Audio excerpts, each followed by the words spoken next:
Fala, meus amigos do canal do Medeiros, sejam muito bem-vindos a mais um vídeo aqui no YouTube para a gente falar sobre o nosso Botafogo. Segunda-feira, dia 29 de setembro de 2025. E que mês de setembro, hein? Que mês trágico para o Botafogo. Eliminação em Copas, nos últimos 6 jogos apenas uma vitória. O trabalho do David Ancelotti indo para o buraco. A temporada do Botafogo, que já era uma temporada frustrante, vai perigando, né, o Botafogo ficar fora do G4. Né? Se continuar pelo menos no G6, o Botafogo pelo menos vai para pré-Libertadores. E aí na pré-Libertadores, o Botafogo vai ter aquela repescagem, né? Para poder ir para a Libertadores do ano que vem e, consequentemente, em 2026 vai jogar a Copa do Brasil. Se acontecer o pior, ficar em sétimo, oitavo, não tem Libertadores nem Copa do Brasil em 2026. E o desempenho do Botafogo é um desempenho que não merece G4 mesmo. Antes a gente falava que não merecia título, né? Agora já está começando a ser algo que não merece nem G4 de Campeonato Brasileiro. Um deserto de ideias, um time realmente que não tem gana de vencer, sabe? Um time que entrou numa onda de fracassos dentro de 2025 e não está conseguindo sair desse buraco. Não está conseguindo se reanimar, não está conseguindo ser competitivo. Você assiste os jogos do Botafogo e você vê um time apático, né, dentro de campo. Um time sem tesão, um time sem vontade mesmo de vencer. Né? Muito diferente do que a gente se acostumou a ver do Botafogo do ano passado para cá. Né? Mais uma partida com a cara do ano de 2025 do Botafogo, essa derrota para o Fluminense. Acabou a invencibilidade no Clássico Vovô, né? O Fluminense venceu por 2-0, gols de Cano e Lima, e encerrou aí uma série de 3 anos, né, que o Fluminense não ganhava no Botafogo. O Botafogo ganhou do Fluminense com Carlos Leiria, com Renato Paiva, né, com Lúcio Flávio, o Botafogo ganhou do Fluminense nesses 3 anos aí com diversos treinadores diferentes, com diversos contextos e situações diferentes. David Ancelotti conseguiu perder para o Fluminense, assim como ele também conseguiu perder para o São Paulo.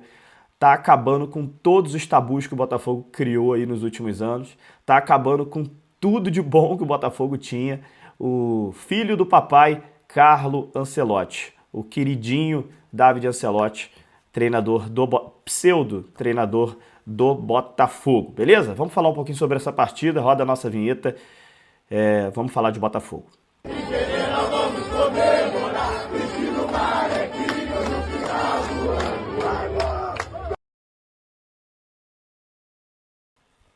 É isso, voltando aqui para a gente falar um pouquinho como foi essa partida que na introdução você já deve ter percebido que foi uma partida desastrosa do Botafogo, uma partida de desempenho bem abaixo da equipe, mais uma, né? Mais uma para conta. Esse mês de setembro, que é um mês onde o torcedor do Botafogo, né, deve estar encarando aí como o pior mês do ano de 2025, e olha que para ser o pior mês do ano teve que se superar, né? Porque já tivemos outros meses aí tão ruins quanto esse, né? Numa temporada realmente para esquecer, né? do Botafogo. Uma temporada onde o torcedor talvez só tenha tido uma alegria ali, que foi uma vitória histórica sobre o Paris Saint-Germain na Copa do Mundo de Clubes, e só. Nada mais de positivo nessa temporada de 2025 para o Botafogo. Né? O que é muito pouco, principalmente depois de 2024, onde a gente teve uma temporada dos sonhos, né? No ano passado ganhando título do Brasileiro e título da Libertadores. E aí muita gente fala assim, Medeiros, você vai criticar aí o treinador, você vai criticar os jogadores, e cadê você criticando o John Textor? É simples, a culpa é do John, a culpa é dele esse ano. Assim como no ano passado ele tem ali os seus elogios, né, pelo que ele fez no ano passado para a gente ser campeão da Libertadores e do Brasileiro, esse ano ele também tem que assumir essa responsabilidade. É muito simples. Né? Ele é o principal culpado pelo fracasso do ano do Botafogo de 2025 por diversos fatores. Tentou ajudar o Lyon, no início do ano, transferiu boa parte de nossas receitas para tentar salvar o Lyon, tiraram ele lá da França, tiraram ele do comando da França, está agora numa briga que está causando problemas o ano inteiro dentro do jogo do Botafogo, dentro do campo do Botafogo, dentro dos investimentos, dentro de tudo, está causando problemas. Essa briga dele com os outros sócios da empresa, né, que o Botafogo está inserida.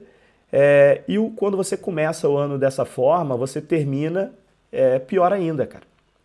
O ano do Botafogo, o ano inteiro do Botafogo, seja ele no campo e bola, seja ele fora de campo nesses assuntos administrativos, financeiros, o ano de 2025 é patético, é desastroso mesmo, assim, muito ruim.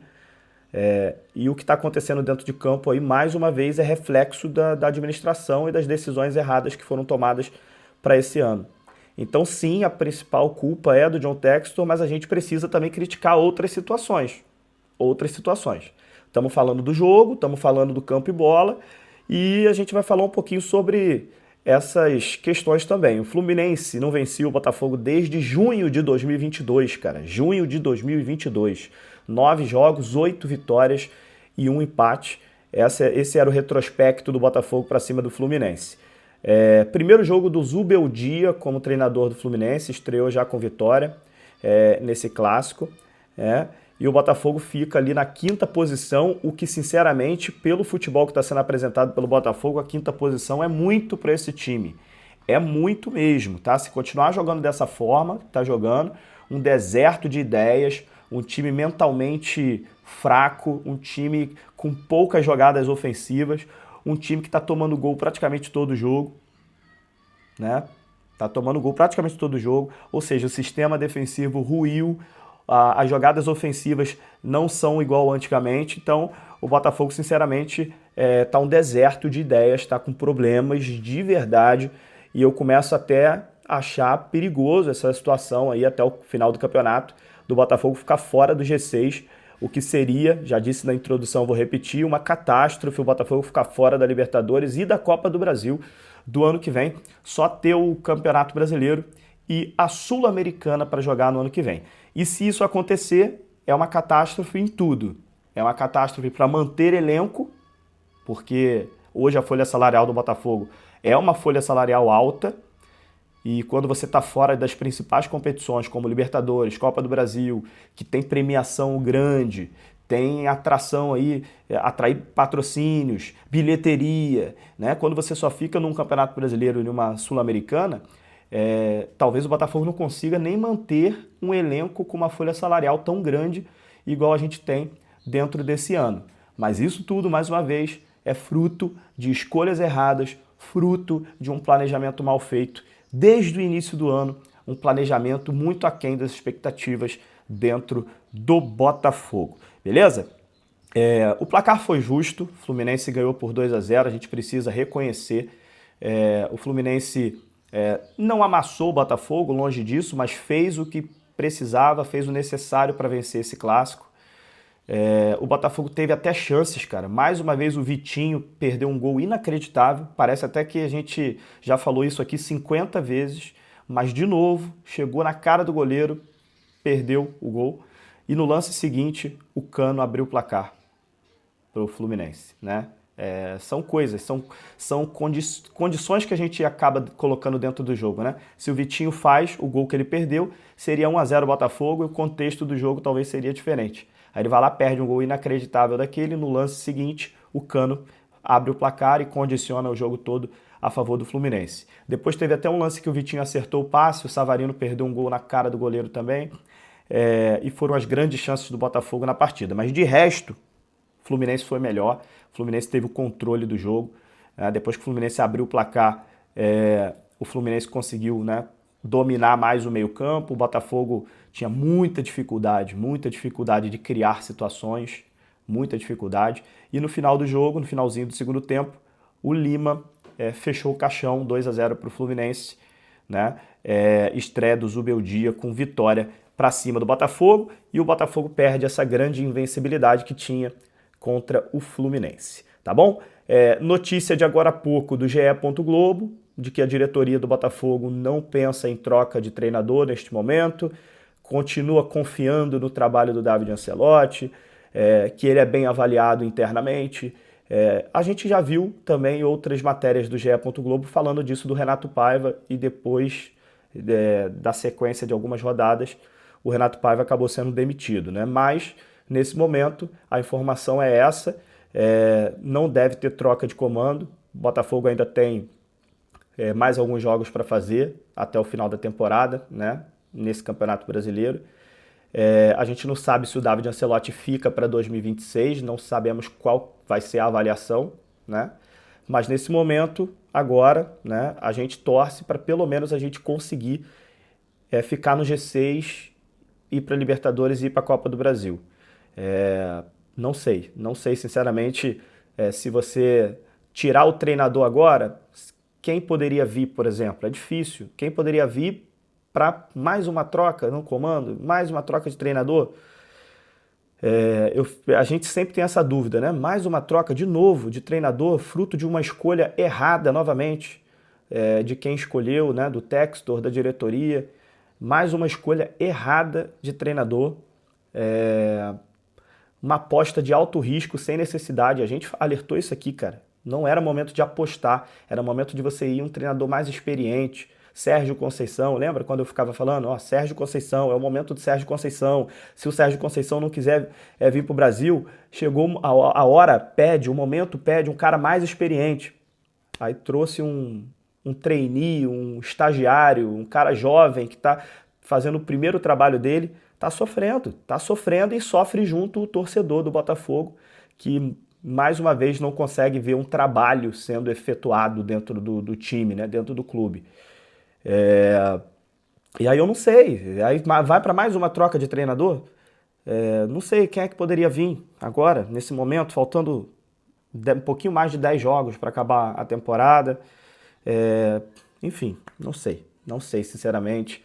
A gente está numa cultura aí de trocar treinador direto, mas ao mesmo tempo a gente olha para o trabalho e a gente não vê evolução nenhuma.